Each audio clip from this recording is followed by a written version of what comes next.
+2 എക്കണോമിക്സിന്റെ ഫസ്റ്റ് ചാപ്റ്ററായ introduction to micro economics അതിന്റെ മൂന്നാമത്തെ ഭാഗമാണ് ഇന്ന് ഇവിടെ പറയുന്നത്. ഇതില് ഓപ്പർച്യൂണിറ്റി കോസ്റ്റ് അഥവാ അവസരാത്മക ചെലവ്, മാർജിനൽ ഓപ്പർച്യൂണിറ്റി കോസ്റ്റ് അഥവാ സീമാന്ത അവസരാത്മക ചെലവ്, difference between micro economics and macro economics, അതായത് സൂക്ഷ്മ സാമ്പത്തിക ശാസ്ത്രവും സ്ഥൂല സാമ്പത്തിക ശാസ്ത്രവും തമ്മിലുള്ള വ്യത്യാസം, ഈ മൂന്ന് കാര്യങ്ങളാണ് പ്രധാനമായിട്ടും നമ്മൾ പറയുന്നത്. അപ്പൊ ആദ്യം ഓപ്പർച്യൂണിറ്റി കോസ്റ്റ് എന്താണ്? Opportunity cost of A product or service is the next best alternative product or service that has been sacrificed or foregone. It is the next best alternative product or service that has been sacrificed or foregone. അതായത് നമ്മൾ ഒരു സാധനം തിരഞ്ഞെടുക്കുന്ന സമയത്ത് മറ്റൊരു സാധനത്തിനെ നമ്മൾ എന്ത് ചെയ്യേണ്ടി വരുന്നു? ഒഴിവാക്കേണ്ടി വരുന്നു. ഒരു ഉൽപ്പന്നം നമ്മൾ തെരഞ്ഞെടുക്കുന്ന സമയത്ത് മറ്റൊരു ഉൽപ്പന്നത്തിനെ നമ്മൾ ഉപേക്ഷിക്കേണ്ടതായിട്ട് വരുന്നു. അപ്പം ഏറ്റവും നല്ല നമുക്ക് പകരം വെക്കാൻ പറ്റിയ മറ്റൊരു പ്രോഡക്റ്റിനെ ഉപേക്ഷിക്കേണ്ടി വരുന്ന ചെലവാണ് ഓപ്പർച്യൂണിറ്റി കോസ്റ്റ് എന്ന് പറയുന്നത്. ഉദാഹരണത്തിന് നമ്മൾ ഫുഡ് ഐറ്റവും അതേപോലെ വിദ്യാഭ്യാസവും, ഇങ്ങനെ രണ്ട് കാര്യങ്ങൾ നമുക്ക് സെലക്ട് ചെയ്യേണ്ടതായിട്ടുണ്ട്. അതില് ഫുഡ് ഐറ്റം നമ്മൾ തിരഞ്ഞെടുക്കുന്ന സമയത്ത് നമ്മൾ നമുക്ക് ആവശ്യമുള്ള മറ്റൊരു ഘടകമായിട്ടുള്ള വിദ്യാഭ്യാസത്തിനെ നമ്മൾ ഉപേക്ഷിക്കേണ്ടി വരിക.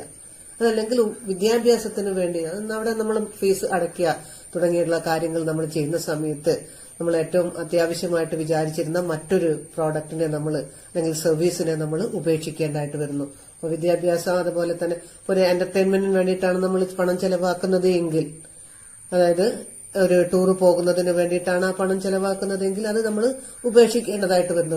കാരണം നമ്മൾ വിദ്യാഭ്യാസത്തിന് വേണ്ടിയിട്ട് ഫീസ് അടയ്ക്കേണ്ടതായിട്ട് വരുന്നു. അപ്പൊ നമുക്ക് രണ്ട് ഓപ്ഷനേ ഉള്ളൂ. അതുകൊണ്ടാണ് ആകെ രണ്ട് ഓപ്ഷൻസ് ആണുള്ളത്. ഉള്ള പണം നമ്മൾ ഒരു കാര്യത്തിന് വേണ്ടി ചെലവാക്കുന്ന സമയത്ത് മറ്റൊരു കാര്യത്തിന് നമുക്ക് എന്ത് ചെയ്യാൻ പറ്റുന്നില്ല, പണം ചെലവഴിക്കാൻ പറ്റുന്നില്ല. കാരണം ലിമിറ്റഡ് റിസോഴ്സസ് ആണ്, നമ്മൾ നേരത്തെ പറഞ്ഞു.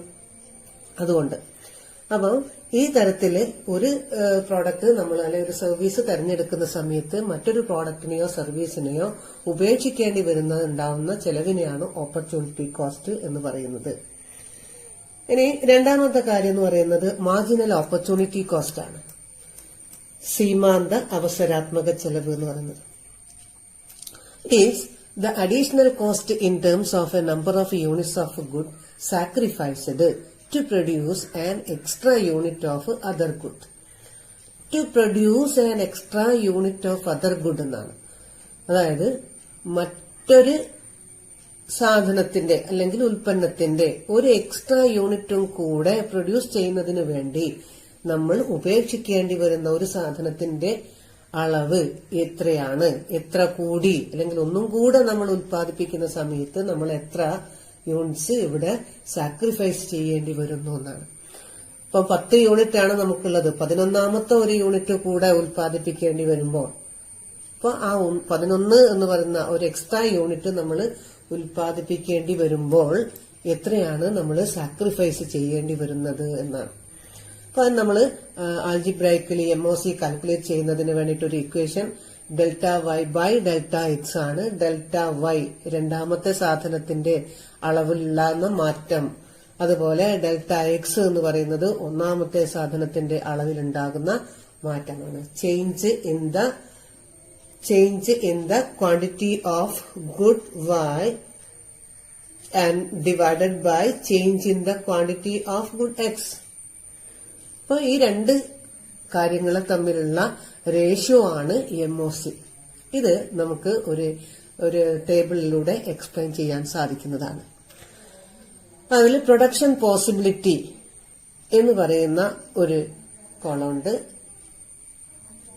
Rice, wheat, calculation of MOC, അതിന്റെ മെത്തേഡ് തുടങ്ങിയവയാണ് നമുക്ക് ഈ ടേബിളിൽ സൂചിപ്പിച്ചിട്ടുള്ളത്. ഫസ്റ്റ് അതിന്റെ പ്രൊഡക്ഷൻ പോസിബിലിറ്റീസ് ആണ്. A, B, C, D, E. നേരത്തെ നമ്മൾ പറഞ്ഞ വീഡിയോയിൽ ഉണ്ടായിരുന്നു ഇത്. Production possibilities A B C D E എന്നിങ്ങനെ 5 പോസിബിലിറ്റീസിനെയാണ് പറയുന്നത്. രണ്ടാമത്തേൽ പറയുന്നത് റൈസ് ആണ്. റൈസിന്റെ units 10 units, 9 units, 7 units, 4 and 0 units, അങ്ങനെ ഡിഫറെന്റ് ആയിട്ടുള്ള യൂണിറ്റ്സ് ഓഫ് റൈസ് പ്രൊഡക്ഷൻ ഉണ്ട്. അതുപോലെ വീറ്റിന്റേത് പറയുന്നത് 0, 1, 2, 3, 4. വീറ്റിൻ്റെത് നമ്മൾ പറഞ്ഞു. അപ്പൊ നമ്മൾ ഇവിടെ പ്രൊഡക്ഷൻ പോസിബിലിറ്റീസ് എ എന്ന് കൊടുത്തിട്ടുണ്ട്. എയുടെ പോസിബിലിറ്റിയിൽ 10 യൂണിറ്റ്സ് റൈസും 0 യൂണിറ്റ് വീറ്റും ആണ്. പക്ഷെ അതിന്റെ തൊട്ടു മുന്നേ ഉള്ളത് എത്രയാണെന്ന് നമുക്കറിയാൻ പറ്റുമോ? ഇല്ല.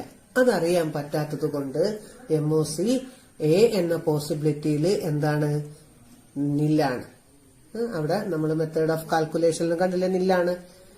നമുക്കറിയില്ല എങ്ങനെയാ അത് കാൽക്കുലേറ്റ് ചെയ്യുക. അതായത് അതിന്റെ തൊട്ടു മുന്നിലുള്ളത് എത്രയാണെന്ന് നമുക്കറിയില്ലല്ലോ, അതുകൊണ്ടാണ്. ഇനി രണ്ടാമത്തെ പോസിബിലിറ്റി എടുക്കുന്ന സമയത്ത് അവിടെ റൈസ് 9 യൂണിറ്റ് ആണ്, വീറ്റ് 1 യൂണിറ്റ് ആണ്. അപ്പൊ അവിടെ നമുക്ക് MOC കാൽക്കുലേറ്റ് ചെയ്യാൻ കഴിയുന്നുണ്ട്. എങ്ങനെയാണ്? 10 മൈനസ് 9, അതായത് ആദ്യമുള്ള 10 യൂണിറ്റിൽ നിന്ന് 9 യൂണിറ്റ് മൈനസ് ചെയ്യുക. അതേപോലെ 1 മൈനസ് 0, ഡിഫറൻസ് കാണാൻ വേണ്ടിയിട്ടാണ്. 10 മൈനസ് 9 ഡിവൈഡഡ് ബൈ 1 മൈനസ് 0, അതാണ്. ഇത് ഡെൽറ്റ വൈ ആണ്. Delta Y by delta X ആണ്. That is equal to 1 by 1 equal 1. അടുത്തത് നോക്കൂ, സി എന്ന് പറയുന്ന പ്രൊഡക്ഷൻ പോസിബിലിറ്റി.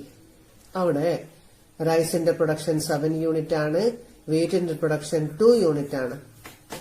ഇതില് നമ്മളുടെ ഡിഫറൻസ് തൊട്ട് മുന്നത്തത് എത്രയാണെന്ന് നോക്കുന്ന സമയത്ത് 9 യൂണിറ്റ് ആണ് റൈസ് ഉള്ളത്. 9ഉം 7ഉം തമ്മിലുള്ള ഡിഫറൻസ് എത്രയാണ്? That is 2. അതേപോലെ 2ഉം 1ഉം തമ്മിലുള്ള ഡിഫറൻസ്, അതായത് തൊട്ട് മുന്നത്തത് എത്രയാണെന്നാണ് നോക്കുന്നത്. തൊട്ട് മുന്നത്തതുമായിട്ടുള്ള ഡിഫറൻസ് ആണ്. അപ്പൊ അവിടെ 2 മൈനസ് 1 ഈസ് ഈക്വൽ ടു 1. അപ്പൊ 2 divided by 1 is equal to 2. ഇനി അടുത്തത് പറയുന്നത് ഡി എന്ന് പറയുന്ന പോസിബിലിറ്റി ആണ്. അവിടെ 4 യൂണിറ്റ്സ് റൈസും 3 യൂണിറ്റ് വീറ്റും ആണ്. അപ്പൊ നമ്മള് തൊട്ട് മുന്നത്തതായിട്ടുള്ള ഡിഫറൻസ് 7 മൈനസ് 4 3 ആണ്. 3 മൈനസ് 2 1 ആണ്. 3 ബൈ 1 ഈസ് ഈക്വൽ ടു 3 ആണ്. ലാസ്റ്റ് ഇ എന്ന ഓപ്ഷനിൽ ഫുൾ എമൗണ്ട് നമ്മൾ റൈസിന്റെ പ്രൊഡക്ഷന് വേണ്ടിയിട്ട്, വീറ്റിന്റെ പ്രൊഡക്ഷന് വേണ്ടിയിട്ട് ഉപയോഗിച്ചു. അപ്പോ റൈസിന്റെ പ്രൊഡക്ഷൻ 0 ആണ്. അപ്പൊ 0യും 4ഉം തമ്മിലുള്ള ഡിഫറൻസ് 4 യൂണിറ്റ് ആണ്.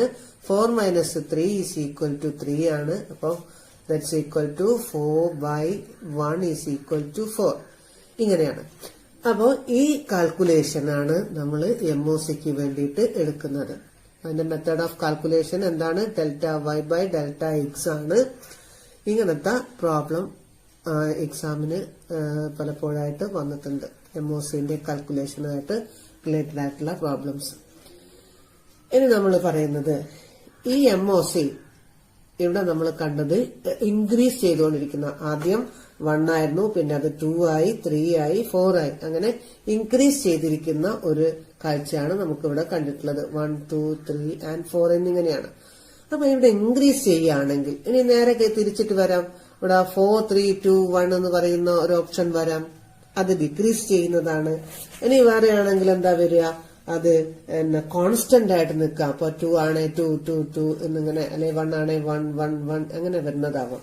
അപ്പൊ ഈ കേസസിലൊക്കെ MOCയുടെയും അതുപോലെ PPCയുടെയും റിലേഷൻ എന്താണ് എന്നുള്ളതാണ് അടുത്ത topic. Relation between marginal opportunity cost അഥവാ MOC and production possibility PPC, ഇത് രണ്ടും തമ്മിലുള്ള റിലേഷൻ എന്തൊക്കെയാണ്? അപ്പോൾ വെൻ MOC ഇൻക്രീസസ്, PPCന്റെ ഷേപ്പ് എങ്ങനെയായിരിക്കും എന്നറിയോ? കോൺകേവ് ആയിരിക്കും. കോൺകേവ് കണ്ടില്ലേ? MOC ഇൻക്രീസ് ചെയ്യുന്ന സമയത്ത് PPCന്റെ ഷേപ്പ് കോൺകേവ് ആണ്. ഇങ്ങനെ പുറത്തേക്ക് ചാടിക്കൊണ്ടുള്ള ഒരു ഷേപ്പാണ്. ഇവിടെ ഗുഡ് 1ഉം ഗുഡ് 2ഉം 2 ഗുഡ്സ് നമ്മളിവിടെ കാണിച്ചിട്ടുണ്ട്. എക്സ് ആക്സിസിൽ ഗുഡ് 1 ആണ്, വൈ ആക്സിസിൽ ഗുഡ് 2 ആണ്. PPC കർവിന്റെ ഷേപ്പ് നമ്മൾ നേരത്തെ പറഞ്ഞിട്ടുണ്ടായിരുന്നു. PPC എന്താണ്? കോൺകേവ് ആണ് എന്ന്. അപ്പൊ ഇവിടെ ഇൻക്രീസ് ചെയ്തുകൊണ്ടിരിക്കുമ്പോഴാണ് ശരിക്കും അതിന്റെ പൊസിഷൻ ഇങ്ങനെ കോൺകേവ് ആയിരിക്കുന്നത്. എന്നാൽ അത് ഡിക്രീസ് ചെയ്യുന്ന സമയത്ത് എന്താ സംഭവിക്കാന്നറിയോ, അത് കോൺവെക്സ് ആണ്, ഉള്ളിലേക്ക് വളഞ്ഞിരിക്കുന്ന ഷേപ്പാണ്. ഗുഡ് 1 ഉം ഗുഡ് 2 ഒക്കെ നേരത്തെ കാണിച്ചതുപോലെ തന്നെ എക്സ് ആക്സിസിലാണ് ഗുഡ് 1, ഗുഡ് 2 വൈ ആക്സിസിലാണ്. അപ്പൊ കോൺവെക്സ് ആയിരിക്കും ഇത് ഡിക്രീസ് ചെയ്യുന്ന സമയത്ത്. അതേപോലെ കോൺസ്റ്റന്റ് ആയിരിക്കുക, സെയിം ആയിരിക്കുന്ന അവസരത്തിൽ, സ്ഥിരമായിരിക്കുന്ന അവസരത്തിൽ നമുക്ക് ഒരു ലീനിയർ ആയിട്ടുള്ള പൊസിഷൻ ആയിരിക്കും PPCക്ക് ഉണ്ടാവുക. ലീനിയർ എന്ന് പറഞ്ഞാൽ സ്ട്രേറ്റ് ലൈൻ ആണ്. ഇപ്പൊ ഗുഡ് 2 അവിടെ കാണുന്നുണ്ട്, വൈ ആക്സിസിൽ ഗുഡ് 1 എക്സ് ആക്സിസിലും ഉണ്ട്. ഇവിടെ ലീനിയർ ആയിട്ടുള്ള സ്ട്രേറ്റ് ലൈൻ ആയിട്ടുള്ള PPC ആണ് കാണുന്നത്. അപ്പോൾ relation between marginal opportunity cost and production possibility curve ചോദിച്ചു കഴിഞ്ഞാൽ when MOC increases, PPC concave to the origin, and when MOC decreases, PPC convex to the origin, and when MOC remains constant, PPC become linear.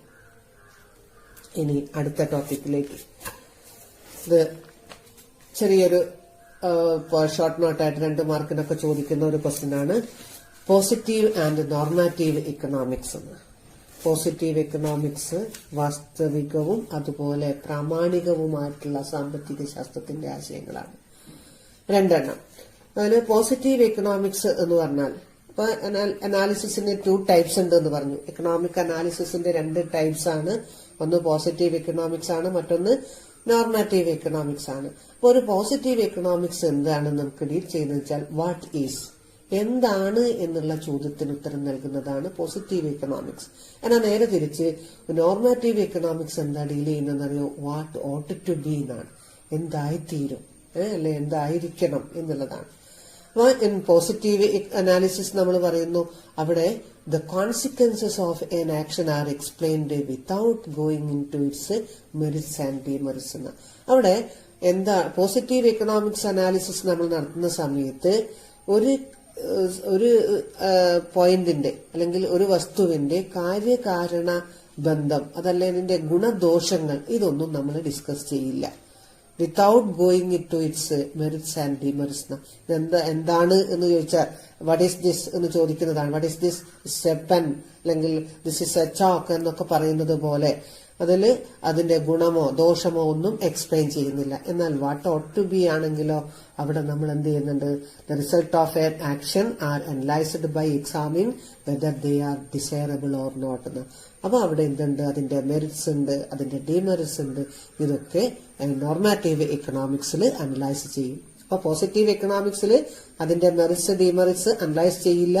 Normative എക്കണോമിക്സിൽ എന്ത് ചെയ്യുന്നുണ്ട്, അതിന്റെ മെറിറ്റ്സും ഡിമെറിറ്റ്സും ഒക്കെ analyse ചെയ്യുന്നുണ്ട് എന്നുള്ളതാണ്.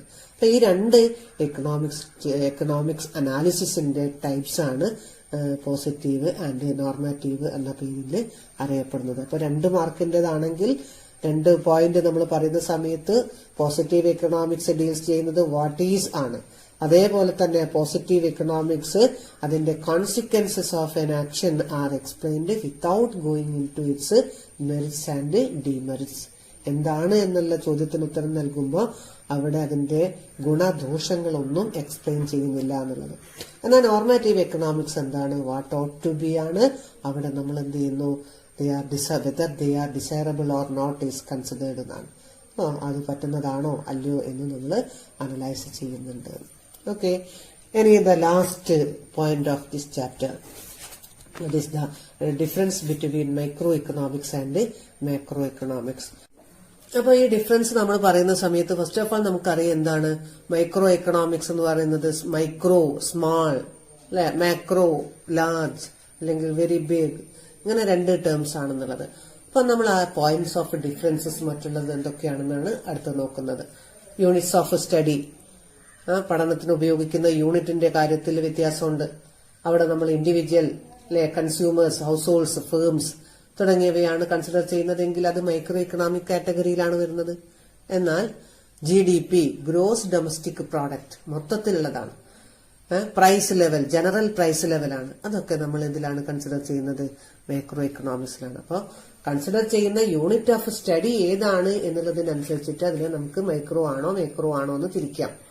രണ്ടാമത്തത് method of analysis ആണ്. പാർഷ്യൽ ഇക്വിലിബ്രിയം അനാലിസിസ് ആണെങ്കിൽ micro, partial, part, ഭാഗമാണ്.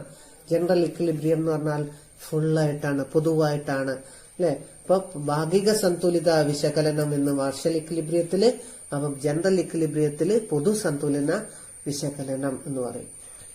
അടുത്തത് പറയുന്നത് സ്കോപ്പാണ്. സ്കോപ്പ്, അതിന്റെ വിഷയവ്യാപ്തി. സിമ്പിൾ മൈക്രോ യൂണിറ്റ്സിനാണ് മൈക്രോ എക്കണോമിക്സ് പ്രാധാന്യം. എന്നാൽ aggregate economy as a whole, മൊത്തത്തിലുള്ള സമ്പദ് വ്യവസ്ഥയെയാണ് ഇവിടെ പറയുന്നത്, മൈക്രോ എക്കണോമിക്സിൽ പറയുന്നത്. വ്യൂ പോയിന്റ് പറയുകയാണെങ്കിൽ വേംസ് ഐ വ്യൂ ആണ് ഇവിടെ മൈക്രോയില്. വേംസ് ഐ വ്യൂ ഒരു പുഴുവിന്റെ അല്ലെ കാഴ്ചപ്പാടാണ് മൈക്രോ എക്കണോമിക്സ് എങ്കിൽ ബേർഡ്സ് ഐ വ്യൂ ആണ് ഇതിൽ വരുന്നത്, മൈക്രോ എക്കണോമിക്സിൽ വരുന്നത്. ഒരു പക്ഷിയുടെ കാഴ്ചപ്പാട് എന്നാണ്. അപ്പൊ കുറച്ചുകൂടി ഡീറ്റെയിൽ ആയിട്ടുള്ള വിശാലമായിട്ടുള്ള കാഴ്ചപ്പാടാണ് ഇവിടെ ഉണ്ടാവുന്നത്. ഇനി ഒന്നും കൂടെ ലാസ്റ്റ് പറയുന്നത് ഒബ്ജക്റ്റീവാണ്. ഒബ്ജക്റ്റീവില് analyse the behaviour of the individual economic units എന്നാണ്. ഇൻഡിവിജ്വൽ എക്കണോമിക്സ് യൂണിറ്റ്സ് നേരത്തെ പറഞ്ഞു, കൺസ്യൂമേഴ്സ് പോലെയുള്ള ഇൻഡിവിജ്വൽ യൂണിറ്റ്സിനെയാണ് അതിൽ ഒബ്ജക്റ്റീവായിട്ടുള്ളത്, അതിന്റെ ലക്ഷ്യം അതാണ്. എന്നാൽ മൈക്രോ അങ്ങനെയല്ല. Analyse the behaviour of the economy and it's aggregates, സമ്പദ് വ്യവസ്ഥയെ അകമാനമാണ് അല്ലെ, അതിന്റെ ടോട്ടൽ, അതിന്റെ മൊത്തം കാര്യങ്ങളെയാണ് മൈക്രോ എക്കണോമിക്സിൽ അനലൈസ് ചെയ്യുന്നത്. അപ്പൊ ഇങ്ങനെ വിവിധമായിട്ടുള്ള ഡിഫറൻസസ് മൈക്രോ എക്കണോമിക്സും തമ്മിൽ ഉണ്ട്. യൂണിറ്റ്സ് ഓഫ് സ്റ്റഡീന്റെ കാര്യത്തില്, മെത്തേഡില്, സ്കോപ്പില്, അതുപോലെ വ്യൂ പോയിന്റില്, ഒബ്ജക്റ്റീവില്, ഇതിലൊക്കെ തന്നെ വ്യത്യാസമുണ്ട് എന്നുള്ളതാണ് നമ്മൾ ശ്രദ്ധിക്കേണ്ടത്. അപ്പൊ ഇതും എക്സാമിന് വരുന്ന ക്വസ്റ്റ്യൻ ആണ്, ഇമ്പോർട്ടന്റ് ആയിട്ടുള്ള ഒരു ക്വസ്റ്റ്യൻ ആണ്. What are the difference between micro economics and macro economics. Okay, ഇത്രയും കാര്യങ്ങളാണ്. ഫസ്റ്റ് ഓഫ് ഓൾ നമ്മൾ പറയുന്ന സമയത്ത് നമ്മൾ ആദ്യം അതിൽ എന്താ പറഞ്ഞത്, മൈക്രോ എക്കണോമിക്സ്, മാക്രോ എക്കണോമിക്സ്, അതിന്റെ ടേംസ് ഡിറൈവ് ചെയ്തിരിക്കുന്ന കാര്യങ്ങൾ, എക്കണോമിസ്റ്റുകൾ ഏതൊക്കെയാണ് ആദ്യകാലത്ത് ഉണ്ടായിരുന്ന എക്കണോമിസ്റ്റുകൾ, അവരുടെ ഡെഫിനിഷൻസ്, ഏത് വർഷം തുടങ്ങിയിട്ടുള്ള കാര്യങ്ങളൊക്കെ ആദ്യത്തെ വീഡിയോയിൽ നമ്മൾ പറഞ്ഞിട്ടുണ്ട്. പിന്നെ അവിടെ നമ്മൾ പറഞ്ഞ central problems of N economy എന്താണെന്ന് പറഞ്ഞു. അതുകൂടാതെ അടുത്ത ഭാഗത്തിലേക്ക് നമ്മൾ പറഞ്ഞ സമയത്ത് PPC പ്രൊഡക്ഷൻ പോസിബിലിറ്റി കർവ് എന്താ പറഞ്ഞു, കർവ് വരയ്ക്കുന്നത് എങ്ങനെയാണെന്നും, അതുപോലെ തന്നെ socialist economy, capitalist economy, mixed economy, പിന്നെ ഓർഗനൈസേഷൻ ഓഫ് എക്കണോമിക് ആക്ടിവിറ്റീസ് അല്ലെ, positive and normative economics, opportunity cost, marginal opportunity cost, ഇങ്ങനെ ഉള്ള കാര്യങ്ങൾ മുഴുവൻ നമ്മൾ പറഞ്ഞു കഴിഞ്ഞു. ഇതൊക്കെ ഈ ചാപ്റ്ററിൽ വളരെ ഇമ്പോർട്ടന്റ് ആയിട്ടുള്ള ഭാഗങ്ങളാണ്. നന്നായിട്ട് പഠിക്കുക.